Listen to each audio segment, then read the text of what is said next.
दोस्तों, आपके अपने यूट्यूब चैनल स्टडी विद के क्लासेस 98 में आप सभी का स्वागत है। दोस्तों, आज हम बीएड फर्स्ट ईयर के लिए दोस्तों क्लास नंबर 10 करें और हमारा आज का जो मोस्ट इम्पोर्टेंट टॉपिक रहेगा दोस्तों वो रहेगा लिसनिंग स्किल का। कि लिसनिंग स्किल क्या है, इसके ऑब्जेक्टिव्स, इसकी कंडीशंस और बच्चों के अंदर जो लिसनिंग स्किल है वो कैसे डेवलपमेंट की जाती है। तो दोस्तों क्लास शुरू करते हैं। तो listening skill, meaning of listening skill कि इसका अर्थ क्या है। लैंग्वेज इन्वॉल्व्स 4 बेसिक स्किल्स कि भाषा के अंदर कितनी स्किल्स शामिल की जाती हैं? 4 स्किल्स। कौन कौन सी हैं? Listening, speaking, reading and writing की भाषा के अंदर 4 स्किल्स शामिल की जाती है। Listening, speaking, reading and writing, यानी ये क्रमवाइज होती है। पहले बच्चा है वो सुनना सीखता है, उसके बाद वो बोलना सीखता है, और उसके बाद वो पढ़ना सीखता है, और उसके बाद वो लिखना सीखता है। Listening and speaking skills are complementary to each other, यानी जो लिसनिंग स्किल है और जो स्पीकिंग स्किल्स है वो एक दूसरे के पूरक हैं। A learner learns how to speak when he listen to the language, एक जो सीखने वाला है, विद्यार्थी है, वो भाषा को तब बोलता है जब उसको सुनता है।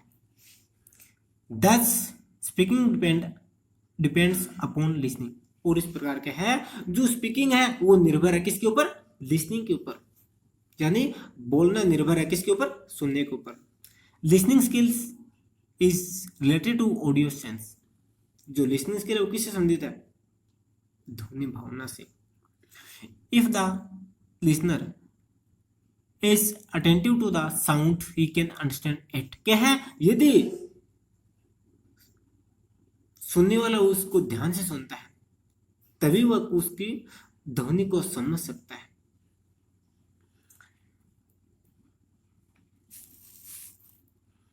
Listening means that audio sense which makes meaning to the sound created by speech. Listening means क्या है? The audio sense which makes meaning to the sound created by speech, कि भाषणों द्वारा उत्पन्न की गई ध्वनि भावना जो कि एक उचित अर्थ प्रदान करते हैं। उसके बाद दोस्तों ऑब्जेक्टिव ऑफ लिसनिंग स्किल्स, किसके क्या ऑब्जेक्टिव्स है? पहला है listening skill enable the student to recognize English speech sound, जो लिसनिंग स्किल है वो बच्चों को क्या है? इंग्लिश की भाषणों को पहचानने में सहायता करती है। इंग्लिश की भाषण की जो ध्वनि होती है उनको पहचानने में सहायता करती है। नेक्स्ट है it provides the base of good learning of the language, ये क्या है?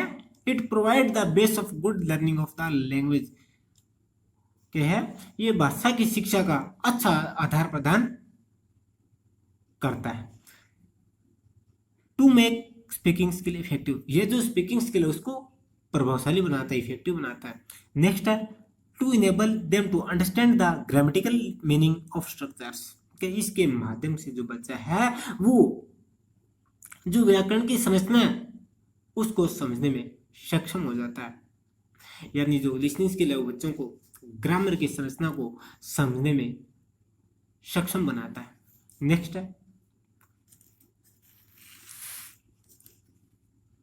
Problems in the development of listening skill, कि इसके अंदर क्या समस्या आती है? तो पहला है they fail to sustain interest in listening, क्या वे लिसनिंग स्किल के अंदर रुचि बनाने में असफल रहते हैं, यानी वो सुनने के अंदर रुचि नहीं बना पाते। नेक्स्ट है they fail to understand unfamiliar pronunciations, क्या है? जो अलग अलग जो उच्चारण निकलता है उनको क्या है वो समझने में असफल रहते हैं। जैसे कि फॉर एग्जाम्पल लेते हैं, उदाहरण तौर पर हम बात करते हैं कि एक गेट प्राप्त करना होता है और एक गेट होता है जो कि मकान का गेट होता है। उस तरह के वर्ड को क्या बच्चे समझने में असफल रहते हैं, समझ नहीं पाते। नेक्स्ट है they fail to understand English when spoken fast, जो क्या है तेज गति से इंग्लिश बोलते हैं तो इंग्लिश को समझने में असफल रहते हैं। यानी जब बच्चा तेज गति से बोलता है तो इंग्लिश को समझ नहीं पाता कि इसका अर्थ क्या है। नेक्स्ट दोस्तों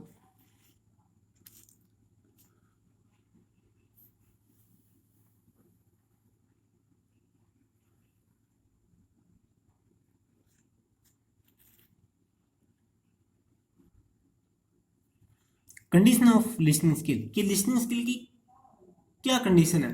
पहली कंडीशन रही है इसकी, the speech sound have some meaning, यानी जो आप बोल रहे हो उसका एक अर्थ होना चाहिए। ये नहीं आप कुछ भी बोल दो, आप जितना बोलो एक क्या है, जितना बोलो उसका अर्थ होना चाहिए, आपको अर्थपूर्ण बोलना होगा।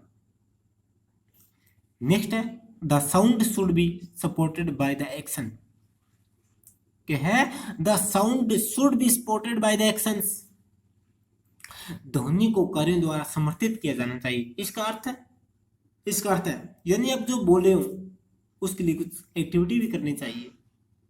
बच्चों को उसके बारे में क्या है, जैसे कि आप, अगर मैं बात करूं, जैसे कि आप बच्चों को भारत के राज्यों के बारे में बता रहे हो तो इससे संबंधित आपको क्या है, मैप भी यूज करना चाहिए, और मैप के अंदर आपको बच्चों को बताना चाहिए कि हमारे देश की जो बाउंड्री है वो किन किन देशों के साथ लगती है, और हमारे आसपास कौन कौन से देश हैं। इस तरह से आप बच्चों को जो बोल रहे हो उससे संबंधित आपको एक्टिविटी भी करके दिखानी चाहिए। नेक्स्ट है the listener should be attentive, यानी जो सुनने वाला है उसका ध्यान हो कैसा होना चाहिए, अटेंटिव होना चाहिए। और इसके लिए में क्या करना चाहिए, यानी the listener should be attentive, क्या बच्चों को जो ध्यान है वो चौकस सुनना चाहिए। ये नहीं हम पढ़ा रहे हैं और बच्चे आपस में बातें कर रहे हैं, ऐसा नहीं होना चाहिए। बच्चों का ध्यान हमेशा अध्यापक की तरफ होना चाहिए। Next, the audio sense of a person should be normal, यानी हम जो बोल रहे हैं वो क्या है, नॉर्मल तरह से हमें बोलना चाहिए ताकि बच्चे समझ के, यानी हम बोल कुछ रहे हैं और बच्चे समझ कुछ रहे हैं। हमें क्या है, स्टिक भाषा का प्रयोग होना चाहिए, सहज रूप से बोलना चाहिए, सरल रूप से बोलना चाहिए ताकि बच्चे उसे कहते हैं ना, सरल सहज रूप से बच्चे सीख सके। क्योंकि हम पढ़ा रहे हैं, किस लिए पढ़ा रहे हैं तब, ये नहीं कि हम पढ़ा रहे हो बच्चों को समझ ना आए, हमें अच्छी तरह से पढ़ाना चाहिए ताकि बच्चे उस बात को आप जो कहना चाहते हैं उस बात को समझ सकें। ये नहीं आप कह कुछ रहे हैं और बच्चे उस बात को समझ कुछ रहे हैं, ये सब नहीं होना चाहिए। तो दोस्तों अगर आपको क्लास पसंद आई तो दोस्तों वीडियो को लाइक कीजिए, और दोस्तों चैनल को सब्सक्राइब कीजिए, और दोस्तों चैनल को सब्सक्राइब करने के बाद जो बेल आइकन वाला जो बटन है दोस्तों वो जरूर दबा दीजिए, ताकि जब भी हमारी नेक्स्ट क्लास आए दोस्तों उसका नोटिफिकेशन आप तक पहुंच जाए। जय हिंद।